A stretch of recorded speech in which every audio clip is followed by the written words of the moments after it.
أعوذ بالله من الشيطان الرجيم بسم الله الرحمن الرحيم الحمد لله رب العالمين والصلاة والسلام على الكريم وعلى آله وأصحابه من سنة بسنة الدين أما بعد رب اجعل لي صدري ويسر لي أمري واحلل عقدة من لساني يفقهوا قولي اللهم أرنا الحق حقا وارزقنا اتباعه وأرنا الباطل باطلا واجتنابه اللهم إنا نسألك خير ما سألك عبدك ورسولك نبيك محمد صلى الله عليه وسلم اللهم إنا نعوذ بك من شر ما استعاذ بك عبدك ورسولك نبيك محمد صلى الله عليه وسلم. My dear brothers and sisters in Islam, welcome again to another Sunday of the series Purification of the Soul. We started this 2 Sundays ago. We covered part 1 and part 2.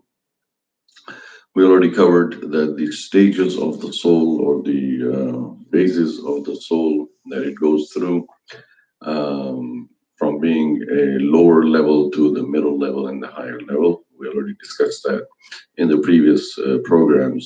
And inshallah, last Sunday we talked about the specific aspects, the specific ways that a person can increase their tazkiyat nafs, their purification of the soul. And we talked about 5 things that Allah subhanahu wa ta'ala throughout the Quran and Hadith has informed us to do these 5 things. It will help us increase in our purification of the soul or tazkiyatun nafs. We talked about it last Sunday that qillatul kalam, qillatul ta'am, qillatul manam, qillatul ikhtilat, and kathratul dhikr, as Imam Ghazali rahimahullah outlined in his book of Ihya Ulumuddin. Allah subhanahu wa ta'ala has informed us throughout the Quran that we need to value our time. And that is why time is of value in essence. So these things that we are doing in terms of tazkiyatun nafs are mandated or they are part of the Sunnah of Rasulullah. For example, the aspect or the tool of decreasing our food and drink increases our purification of the soul. It's proven from the hadith of Rasulullah. Rasulullah said in the hadith that when you eat food or consume food, eat 1/3 for the food. In your stomach, have a portion of 1/3 for food, 1/3 for water, and 1/3 for air. So even in that prophetic wisdom, there is a hint that we should stay away from gluttony. Gluttony means overeating, always going on top of what you can absorb or digest or consume. So the hadith itself is telling us how to balance our diet, how to balance things. Especially in this month of Ramadan, there is a perception, in the back of the mind, the person thinks that it's iftar time, it's time for feasting, it's time for overeating.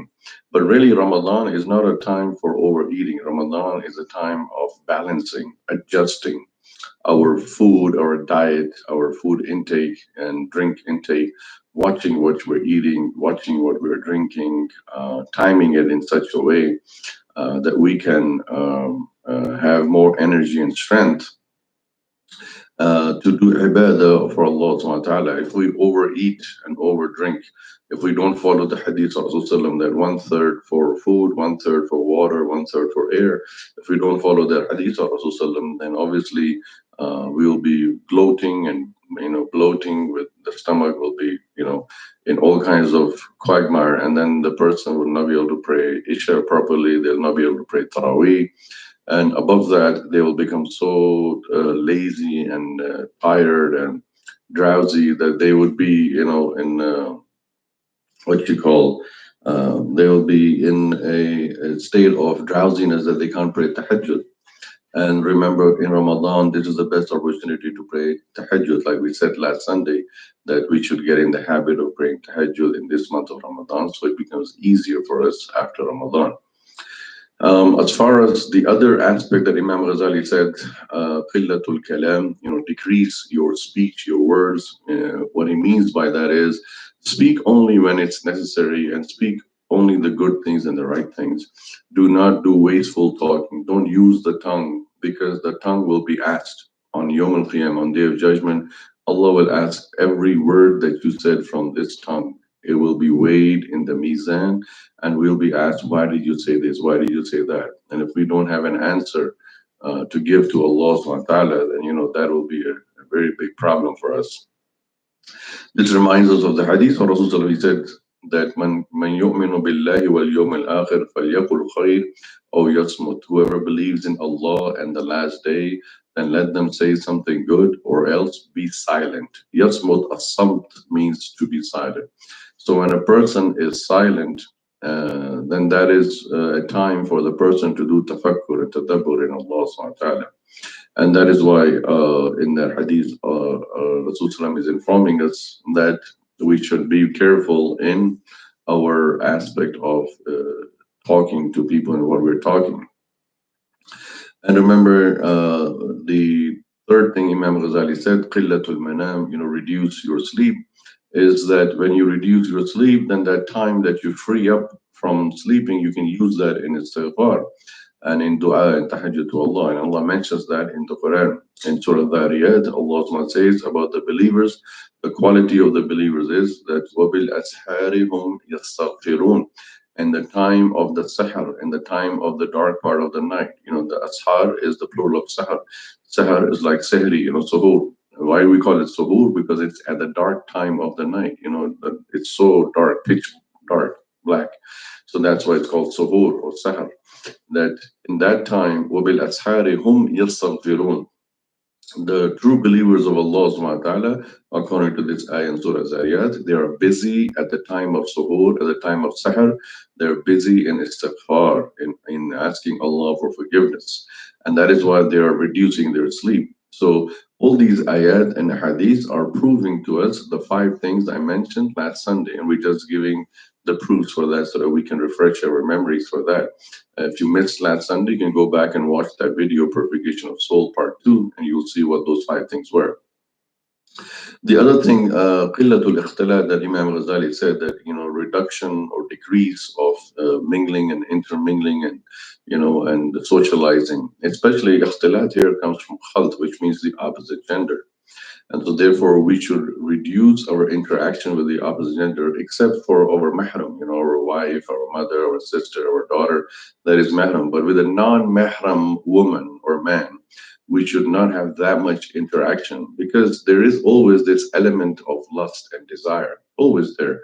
No matter for what we are interacting, whether we're interacting for an Islamic organization, a masjid, a school, or for workplaces, or for any other business or anything that we're going anywhere, we have to be mindful that when we are interacting with the opposite gender, we have to be mindful of the ahkam, of the rules of Allah subhanahu wa ta'ala outlined in the Quran and in the Sunnah of Rasulullah, so that we have purification of soul. Remember, brothers and sisters, the eye is a very, very lethal weapon of shaitan. Yes, I say that, shaitan. Shaitan uses our eye to look at things and absorb, and then that affects our iman. So that is why to control the eye is like controlling the horse. If there's a wild horse, you put a saddle on it and a rein. How do you control a wild horse? That's how wild the eyesight is. You're walking on the streets, you're walking up and down the building, in the stairs, in the mall, in the park, and your eye is looking always, constantly the eye is looking at things. And that is why in Surah Nur, Surah 24, Allah says, قُلْ لِلْمُؤْمِنِينَ يَغُضُّوا مِنْ أَبْصَارِهِمْ. Tell the believing men and also the believing women to lower their gaze, because they don't use that gaze to go on the opposite gender. قِلَّةُ الْإِخْتِلَاطِ. And then the hadith of Rasulullah, he said that whenever there's an unrelated man, a non-mahram man and a non-mahram woman alone together, ash-shaytanu thalithuhuma. Shaitan is the third of the two, meaning the moment they are in any seclusion, the moment any man or any woman are in a seclusion, in an isolated area, the third of them will be shaitan. This is the hadith of Rasulullah, which tells us the treachery and the danger and the lethalness of shaitan, how he comes and puts waswasa in the mind of the person. Because when a man and woman are alone in any room, in any place, in a hall or any building or anywhere where they're alone, does not mean they're just alone in a room, but even in a hall, in in a hall, in a lobby. They're just alone, nobody's there. So the first thing Shaitan puts what's in their mind is to start looking at each other, glaring and glazing. And then the thought starts coming up, the what's of Shaitan, the sayyat of Shaitan. And that is what Imam Ghazali is reminding, that look, qillatul ikhtilal, reduce your interaction with the opposite gender. And if you do have to interact, then interact within the guidelines of the Quran and Sunnah, because that will protect you from fasad, from fitna. The biggest fitna for a man or woman is the opposite interaction gender. And we already know that so many different hadiths have been mentioned about that. So what Imam Ghazali is saying here, that if you reduce your interaction with the non-mahram woman or man, then it will increase you in piety, in righteousness, in taqwa. It will increase you in tazkiyatun nafs. See, using the eyes and using the mouth and ear interacting with the opposite gender, it affects our iman. Iman resides in the heart, so it affects the iman. It reduces the iman. Tazkiyatun nafs, purification of soul, is all about increasing iman. Like the scholars have said, al-imanu yazidu wa yanqus, yazidu bit-ta'a wa yanqusu bil-isyan. Iman increases with ta'a, obedience, and iman decreases with disobedience. So if I am disobeying Allah through the eye, through the mouth, through the ear, if I'm disobeying Allah, it is reducing my iman. If I'm spending time with the opposite gender a lot of time, casual, just that is one of the reasons why we say that dating and boyfriend and girlfriend is haram in Islam, is because you'll be spending time with the opposite gender that's going to just provoke and incite your desires. It's not going to increase your iman in any way, rather it's going to decrease your iman, on the contrary. And for tazkiyat al-nafs, it's very important for purification of the soul that we are able to increase our iman, that we are able to remove ourselves from the fitna and fasad of shaitan. So that is why Imam Ghazali said, qillatul ikhtilal. And then the fifth thing he said was kasratul dhikr, increase in dhikr. There is an ayah in the Quran, Allah SWT says, وَمِنَ النَّاسِ مَن يَتَّخِذُ مِن دُونِ اللَّهِ أَنْدَادًا يُحِبُّونَهُمْ كَحُبِّ اللَّهِ وَالَّذِينَ آمَنُوا أَشَدُّ حُبًّا لِلَّهِ. There are some people among human beings who take besides Allah gods, idols equal to Allah subhanahu wa ta'ala, and they love those idols, they love those gods as if they love Allah. But those who believe in Allah subhanahu wa ta'ala, they are the most highest in their love to Allah. So that is why kasratul dhikr. Why did Imam Ghazali say that to purify your souls you need to increase your zikr? Because when you increase your zikr, you increase your hubb, your love for Allah. You will see, brothers and sisters, the more you're doing dhikr, the more energy and power and motivation you get to love Allah. The more you will feel close to Allah, because you're doing the remembrance of Allah. The same Allah who gave you that dhikr. Like like Allah said about during the ayats of Hajj in Surah Baqarah, in the ayats of Hajj, you can see over there, Allah says to the Quraysh that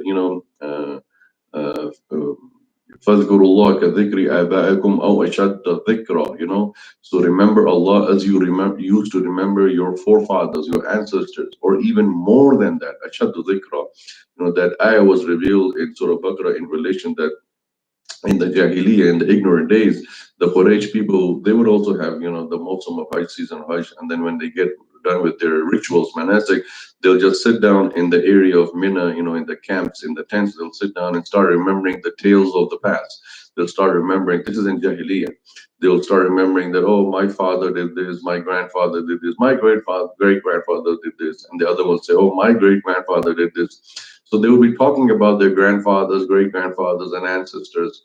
So Allah is saying that now that Islam has come, now that Hajj has come, instead of remembering your ancestors, your forefathers, remember Allah. فَاذْكُرُوا اللَّهَ كَذِكْرِ آبَائِكُمْ أَوْ أَشَدُّ ذِكْرًا. Remember Allah like the remember of your fathers that you used to do in the days of Jahiliyyah, or you should do more than that, أَشَدُّ ذِكْرًا. And that is why Imam Ghazali, if you look at this ayah from the Quran, and that is why Imam Ghazali says in his formula for purification of soul that you need to increase your dhikr of Allah. Four things he said to decrease, and the fifth thing he said increase, because when you increase the dhikr of Allah, you become more beloved and closer to Allah subhanahu wa ta'ala. Like the hadith I mentioned last time, that Rasul said, Jaddidu imanakum, renew your iman, renew your faith. And they said, Qila kayfa ya Rasulullah sallallahu alaihi wasallam. They asked, how, O Rasulullah sallallahu alaihi wasallam, how can we increase our iman? And he said, Qulu la ilaha illallah. Say la ilaha illallah. That will increase your iman, that will renew your iman, revive your soul. So much for that, this whole aspect of mujahada. Remember, this was the pillar of mujahada that Imam Ghazali mentions, that a person does to increase and purify their soul. Second thing, the second pillar he said under Tazkiyat an-Nafs is al-ilm, knowledge, that we need to increase our ilm and knowledge, learn more from the Quran, learn more from the Hadith, have some form of, have some form of regular classes and process, some kind of mechanism where we are constantly increasing our knowledge. You see, brothers and sisters, once we graduate out of college, once we get married and start having a family and a career, we tend to become oblivious. We think that that's it. We are now married and have a family, have a job, have a career. Now there's no more studying. Now there's no more knowledge to gain. Knowledge was only from kindergarten until my bachelor's, master's, or PhD, whatever. Once I've done, no more knowledge. But a mu'min, a believer, is constantly learning and constantly earning knowledge. And what more than the knowledge of the deen? We may have spent, 18, 19, 20 years of our life, we may, we have may spent in just earning knowledge of dunya.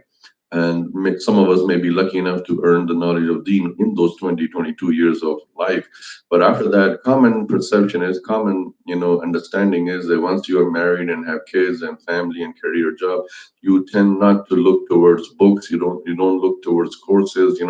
It's a common misconception people have that, I'm done with knowledge. I'm done with education. No more education. Now just work, work, work, raise a family, and that's it. But Islam says to the contrary, that knowledge is something that is an ongoing process.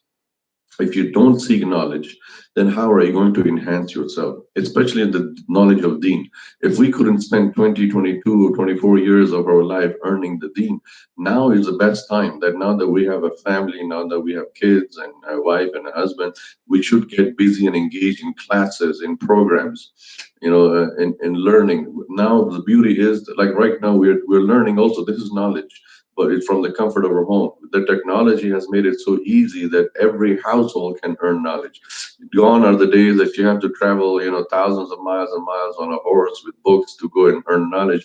Now, knowledge is available at your fingertips, literally fingertips, on your phone, on your gadget, on your iPad, iPhone, whatever, whichever phone you use.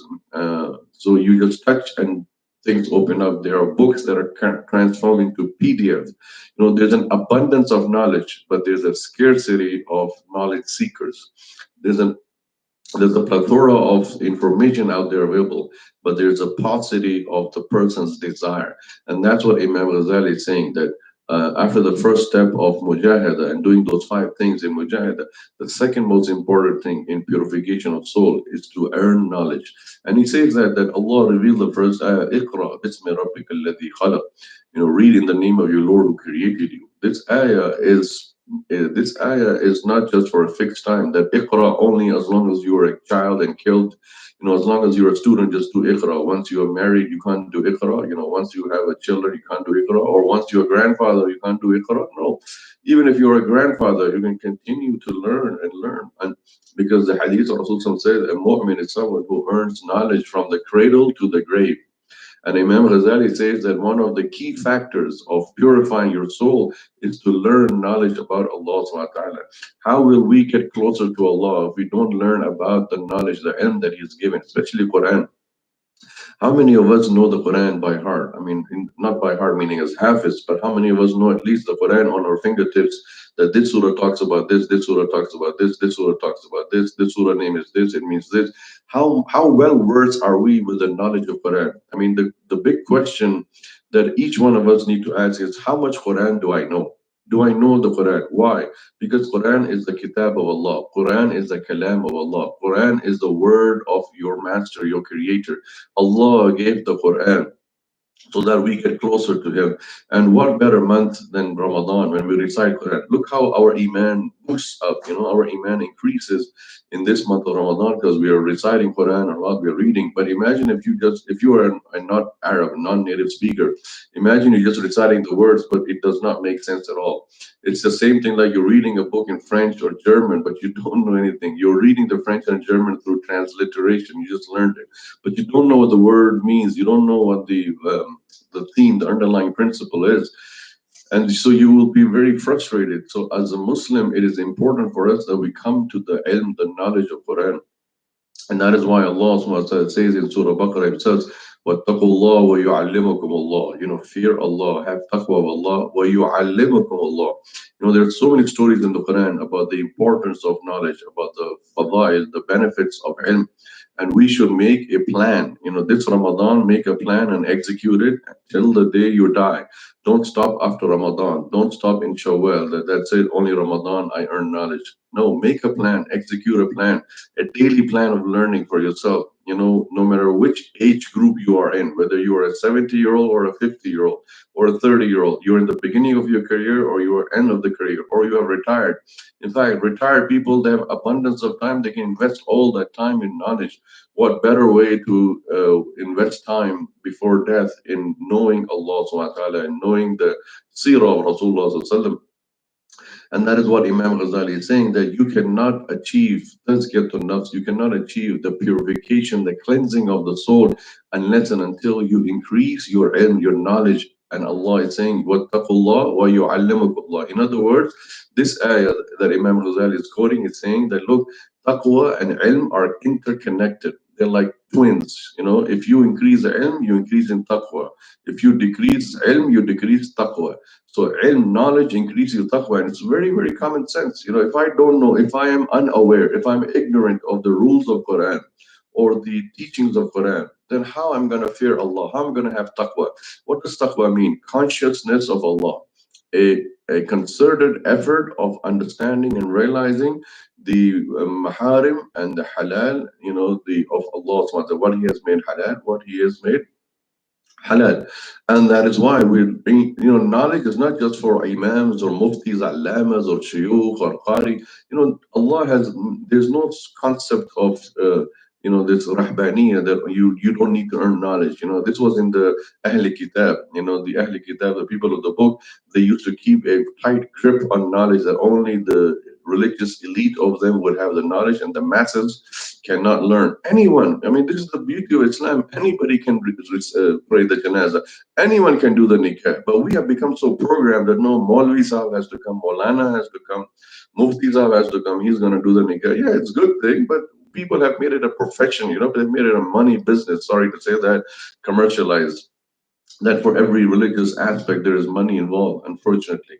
But the thing here, Allah is saying that He has made the deen so easy. Anybody can do the janazah with someone, anybody can do the nikah with someone, anyone can recite the dua at aqiqah, anyone can give the azan in the child. You don't have to have a sheikh and allama and maulvi. Yes, people invite them because for barakah, for blessing, that oh, this person is more closer to Allah because of their ilm, because of their maqam. So there's no haraj, there's no harm in doing that. I'm not criticizing the Maulanas, Maulvis, or Imams or Shuyukh. I'm saying, yes, they have their due respect, due maqam. But our deen is not like that. Our deen is not monopolized. There's no monopoly of ilm, knowledge, that only these people have. Yes, the Maulanas, the Maulvis, Imams, Shuyukh, Muftis, they have spent countless years and time invested in knowledge earning, and now they have dedicated their life, their profession to teaching this knowledge. Yes, may Allah give them the best jaza, may Allah give them the best maqam. But that does not mean that me and you, an average person, cannot earn knowledge. We need to earn knowledge because Allah subhanahu wa ta'ala, Rasul said in the hadith, "Man yuridullahu bihi khair yufaqihu fi din."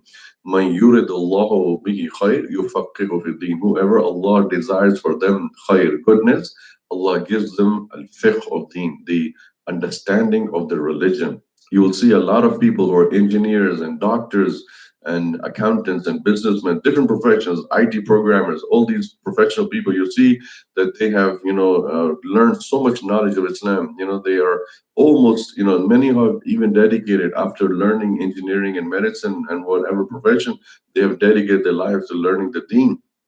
And then there are also imams and there are lamas and muftis because of the knowledge that they've earned. They invested their time. Knowledge requires time.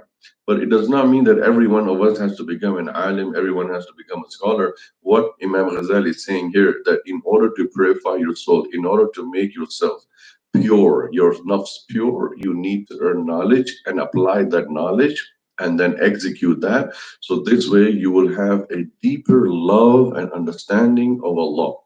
How will you know your Khaliq? How will you know your creator, your master? How will you know him if you have no knowledge of him? So that is why he's saying that one of the important pillars of Tazkiyatun Nafs after the Mujahida, after the five things in Mujahida, which we did last Sunday, the second thing Imam Ghazali is saying, the most important, is increase your knowledge. Make a plan, make a schedule, make a routine. That in the next, make a 5-year plan, make a 10-year plan, make a 1-year plan. That by next year, by next Ramadan, I want to be here. I must have achieved this much knowledge. I need to know ulum al-Quran, ulum al-Hadith. I need to know the usul of tafsir. I need to know the usul of fiqh, whatever. Even if you're doing little bit, even if you just make a plan of 1 hour a day, 365 days a year, 1 hour a day, that's 365 hours. How much knowledge you can, inshallah, absorb and digest in those 365 hours in a year. Multiply that by 5 years and then 10 years. In these 3,600 hours, we can earn so much knowledge, and not just earn knowledge, because we don't want just knowledge. Imam Ghazali says we don't want just knowledge, because in terms of knowledge, Iblis, Shaitan, Lanatul was the most knowledgeable. Look, the biggest proof Iblis is very knowledgeable is the proof is that he comes to the alim, the mufti, the allama. Iblis comes and makes what's up. You think Iblis leaves them alone? You think all the ulama are immune and they are secure from Iblis? Iblis says, okay, hands off. No need to bother these guys. These guys have become shuyukh, mufti, allama. We don't need. No, Iblis comes to them and comes to them with more fierceness, more venom, more poison. For Iblis, Iblis Shaitan, the main attack is on the ulama, on the scholars, because if Iblis can make one alim, one scholar slip and make an error, he will have a collateral damage, because that is why those will be the ulama, the evil ulama, because if an alim or if a scholar, say, falls apart and does something wrong, then people who are following him, they will also go through down the drain, because they will just start copying him, that, oh, our alim said this, our scholar said this. And that is why there's no blind following in Islam. Any alim, any scholar, anyone, any imam tells you something, right away you can check it out, you can cross-check and see that, is this something from the Sharia, is this something from the Quran or Hadith? We cannot blindly just trust somebody that, oh, my sheikh said this, my ustad said it, that's enough. Who's your ustad? Is he an angel? Is he a malik? Is he forgiven all the sins? Is he like a nabi or prophet? Astaghfirullah. Any ustad, any sheikh, any alim can always make mistake, can always have error. So we should not blindly follow anyone. The day of firaq, the day of separation from a sheikh or alim is the day he or she makes a mistake. Even there are many women scholars out there. Same thing for them. If our sisters are following any woman scholar or sheikha or ustada, and the day she makes any mistake, any slip or fall, that's the day. هذا فراق بيني وبينك, like Khidr said to Musa alayhi salam. Remember that the incident in Surah Kahf. What did he say to Musa alayhi salam? What's the message in that story? In the message, the moral of the story is knowledge, ilm. It's a gift of God. It's ilm. And that's why Khidr had more knowledge than Musa alayhi salam. Can you imagine that? Can you imagine that, brothers and sisters? Khidr had more knowledge than a Nabi of Allah, a Rasul of Allah, Musa, and not an ordinary Rasul or messenger that you think that whose name is not mentioned in the Quran. But this is Musa, Kalimullah, Kalamullah. That's why he was asked, that, oh Musa, who's the most knowledgeable on earth right now? And Musa Islam spontaneously said, and I am the most knowledgeable. I'm a Kalimullah. I talk to Allah, every day.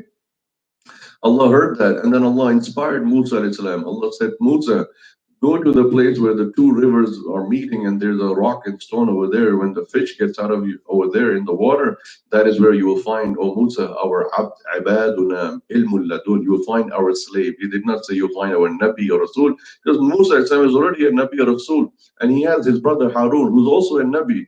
So Allah has no point of sending another Rasul to Musa and say, hey, go check him out.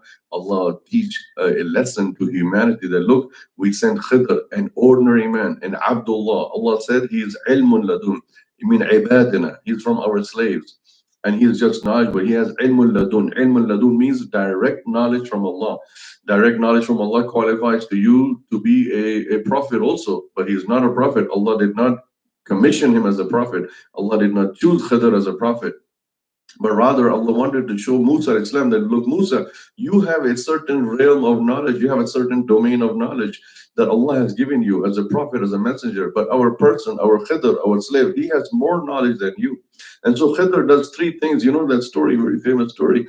Khidr does three things which Musa Islam, from his knowledge, the parameters of knowledge of Musa Islam, all three things are wrong, haram, according to the Sharia of Muhammad and also according to the Sharia of Musa salam. All three things Khidr did is wrong. But what did he say? That Khidr said to Musa at the end, وَمَا فَعَلْتُ عَنْ أَمْرِي, I did not do any of these three things, O Musa, on my own, which women desire. I did it because Allah told me. سَأُنَبِّئُكَ بِتَعْوِيلِ. Wait, Musa, wait. Now I will tell you why I did that I did it. Or each one of those three things, Khidr gives a reason, and not an excuse, but a reason, a wisdom, why Allah wanted me to do that, why He made me, kill that boy, why He made me build that wall, why He made me make that ship, have defamation or spoiling of the ship. There was a background, a wisdom, a reason, showing that the power, ultimate power of knowledge is with who? Allah. So Imam Ghazali, rahimahullah, says that whoever increases their knowledge, they are entering a special domain, a special area, which is for the people, awliya of Allah. Remember last Sunday, I told you all that how to become a wali of Allah. That was step number one, to become wali of Allah. If you missed it, go back and check that video from last Sunday, Purification of Soul, part number 2. I gave you a special plan, a routine, a schedule of how to become a wali of Allah using one of the tools of ibadah. Today I'm telling you point number 2, second pillar of how to become a wali of Allah. Anybody can become a wali of Allah. To become wali of Allah, all you need is tazkiyah. And tazkiyah has 3 parts. One is mujahada, second is ilm, which we're doing today. The third one is tawbah, which we'll do next Sunday. Next Sunday, the topic will be on tawbah. How can we use tawbah to do tazkiyah to nafs, purification of the soul? So today, Imam Ghazali's point of view is that he's saying that ilm, use knowledge as a ladder, as a city, like a stairs. Use knowledge as a ladder to go up, up, up, and reach the realm of that. To seek the knowledge. Remember, seeking knowledge not to publicize upon people that, hey, I read so many books. Hey, I know this, I know that. What do you know? You don't know. We don't want to do show off. We don't want to have pride. The intention of seeking knowledge, first thing we need to do, brothers and sisters, is purify our intention, ikhlas niyyah. And the intention of seeking knowledge is that Allah, I want to get to know you. Allah, I want to know your deen. Allah, I want to know all the do's and don'ts. Allah, and if you use a proper schedule and routine where you have a teacher, a sheikh, an imam, or someone that you are reading books also with him or her, and you are learning, learning classes. There are so many online classes now going on. There's a plethora, and the easy thing with the internet, you could be sitting here in New Jersey and earning a class from Morocco, from Egypt, from Pakistan, India, Bangladesh, China, wherever any sheikh or alim is, and they're giving these classes online. You can register, join them, and start learning and understanding, because self-teaching, self-knowledge, self-education is dangerous, is lethal. That's how shaitan gets into the head.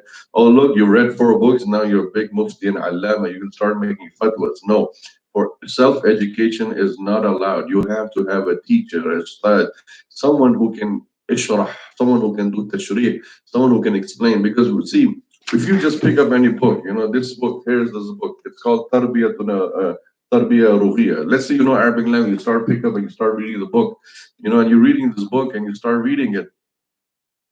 Subhanallah, when you start reading the book, a lot of thoughts and ideas start coming in your mind, and you start understanding your own way. But if you don't have a teacher, I mean, can the simple thing I say, brothers and sisters, is can we become an engineer just by reading books? Think about it. Can we become a doctor, a physician, just by reading books? Don't you need an engineer, professor, a teacher to teach you? Don't you need a doctor, a physician, a professor, a lecturer to teach you? The reason I'm not giving IT programming as an example, because yes, you can learn IT programming, anything on your own. Sometimes you don't need a teacher. But engineering is a profession, medicine is a profession that you cannot just learn. And today, and what about doctors, physicians? Can we just bypass them? Can we just say we don't need doctors and physicians? I can just do, I can go to Google and WebMD and find out if I have a headache, which medicine I'm going to take. If I have a pain on this joint, which medicine can we do that? And some people do that. That's lethal. That's dangerous. You pop in a pill, and it makes your whole body go berserk. You end up in the ER. You end up in the emergency ward, and the doctor says, "What do you do?" "Oh, doc, I just read online that you have to take this medicine for this pain, and I was having this pain in my body over here, and I took that." And now you find out that it had a reaction, and your body. Now the doctor has to do surgery on you. Same thing with ilm, knowledge of Allah. This is ilm rabbani. Yes, we can pick up a book and read, but we need a sheikh, we need a teacher, we need an ustad that we can, pick up the phone and ask and say, I read chapter number this, page number this, it says this, have I understood correctly, or can you tell me what is the concept behind this? And then that person will explain to you and say, look, yes, my talib, yes, my student, this is the meaning of this is that.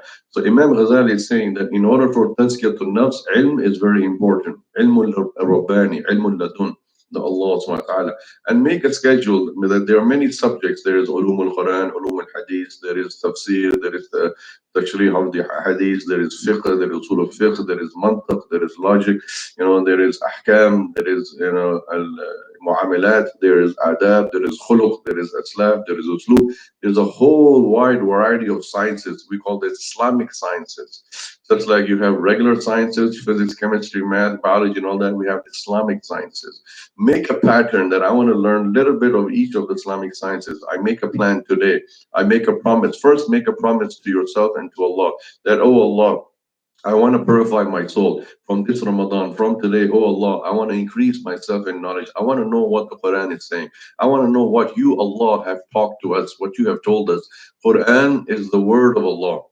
If you want Allah to talk to you, you just open up the Quran and start reading. And if you learn all the knowledge of the Quran, the ulum al-Quran, when you're reciting and reading the ayah, it's registering, it's digesting. You're saying, yes, I know this ayah means this. I know this word means this. I know this ayah is implementing this. So you have more pleasure, more lazza, you feel the sweetness of reciting Quran. The man, subhanallah, I'm understanding every ayah. I'm understanding what's going on because I have learned this knowledge. I've learned the background behind it. I've learned the asbab al-nuzul. I've learned the ahkam. And same thing in terms of that a person is reading and learning and moving more. Just like you pick up a book of engineering and you learned that in the semester in the college, and as you're reading whatever the professor explained, you're understanding and it's registering, it's digesting. In the same way, we need to understand the ilm of the kitab of Allah subhanahu wa ta'ala and increase and have a schedule, have a routine where we can learn the knowledge and make a pattern, make a plan, 5-year plan, a 10-year plan, where you want to be 5 years from now in the ilm of Quran, in the ilm of deen, ilm of knowledge. Remember, not everyone is going to become an alim and scholar, but yes, we need to increase, because if you want Allah to talk to you, you read the Quran. If you want to talk to Allah, what do? You do salah. Salah is the communication of the slave, the abd, with Allah. When you start salah, you're talking to Allah. When you want Allah to talk to you, you read the Quran because it's the word of Allah, kalam Allah. Allah spoke that word 1400 years ago, yes, in Mecca and Medina, but still a miracle, still the same, exactly the same. So it's as if Allah talking to me. Allah is saying that, yeah, you're insan, yeah, you're nas, yeah, you're this, oh insan, oh this. So Allah is talking to us. So that is why, my dear brothers and sisters in Islam, knowledge is essence, knowledge is valuable, and knowledge is the need of the hour for tazkiyatun nafs. A Muslim cannot purify their soul on just doing dhikr. Just doing istighfar, you can't purify your soul. Yes, it will cleanse. Tazkiyatun nafs is just like cleaning, something. and sometimes they're very hard stains. I give you the same example. Some of your clothes, they have a very hard stain. It doesn't go out. What do? You put bleach. Like you put the clothes in the laundry. You put the water and the detergent. It goes through its cycle. It cleans it. That's zikr, azkar. Tazkiyah from that, and istighfar and du'a. That is all of that. Just watching.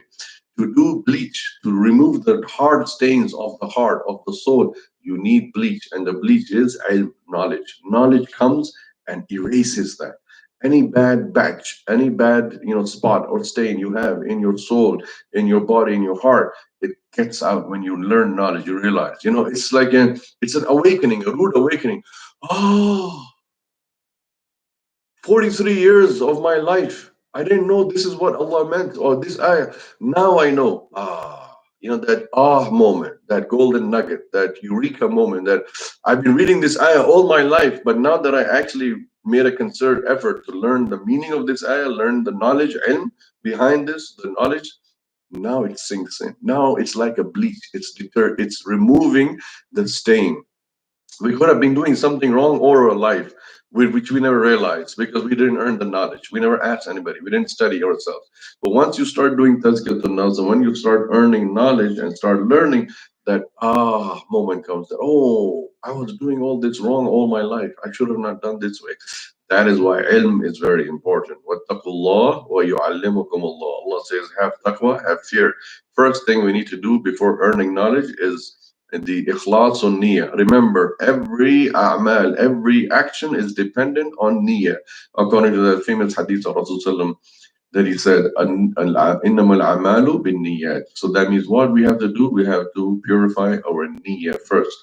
And what is the dua for purifying niyyah? I teach you today. Memorize it, brothers and sisters. Memorize it in your mind and keep reciting, repeating it. Especially in this Ramadan, in Fajr, in Dhuhr, or in Asr, or in Iftar, or in Suhoor time. Recite this dua. Allahumma akhlis niyyati. 3 words. Just 3 words you memorize, you're good to go. You can recite this all the time, walking, sitting, standing, anytime. Just say this, Allahumma akhlis niyati. Allahumma akhlis niyati. Oh Allah, purify my niyyah. Oh Allah, purify my intention. Purify the intention with which I want to do my purification of the soul. Purify the intention with which I want to earn knowledge. Purify my intention with which I want to do this ibadah. I want to do everything for you, Ya Allah. Khalisan lillah. Allah says that question in Surah Zumar. Ala lillahi deenul khalis. Isn't the deen purely and purely sincerely for Allah? When we earn knowledge sincerely for Allah, when we earn knowledge purely for Allah, we will build tazkiyat nafs. You will see refinement. Sugar. You get the sugar, it's refined. What's the raw form of sugar? Molasses. Sugar cane. The big sugar cane crops, you bring from the field. You go ganna, we say that, sugar cane sticks. You grind it and grind it, you get the juice out of it, you make it, it becomes a molasses, then you dry it. Sugar that you see on your tables is the refined end byproduct. The original form was the sugar cane crop. So the raw form is the more you can just take a sugar cane and start biting. Back in Pakistan, we used to just take ganna. If you had a good teeth, this is how you would test your teeth. Your teeth, how strong is it? You can just bite a sugar cane, a ganna, from your teeth. And if your teeth broke, that means your teeth is not good, and ganna is good. So that's why remember that you will get the refined sugar once you start earning that knowledge and let it permeate and sink. You will see that your ruh, your nafs will become like that sugar. You'll feel the sweetness of your iman. You'll feel the sweetness, halawatul iman, because of the tazkiyatul nafs, because of all the detergent and cleansing and the bleach from knowledge and ilm that you acquired. That is why Imam Ghazali is amazing, amazing. He gave a very, very thought-provoking and amazing principle of tazkiyatul nafs. Remember, he gave 3 pillars of tazkiyat nafs. Pillar number 1, he said, is mujahid, a struggle, striving, effort, which we covered last time. And under that, there are 5 steps, 5 things to do. And then pillar number 2 is ilm, knowledge. And that is what we covered today, knowledge. Pillar number 3 is tawbah, is how to make repentance to Allah as a source of tazkiyat nafs, which we will cover inshallah next Sunday. Jazakallah khair wa assalamu alaikum wa rahmatullahi wa barakatuh. Inshallah, we'll make dua now and end. ربنا ظلمنا أنفسنا وإن لم تغفر لنا وترحمنا بالخاسرين ربنا لا تقبل ربنا لا تزغ قلوبنا بعد إذ هديتنا وهب لنا من لدنك رحمة إنك أنت الوهاب.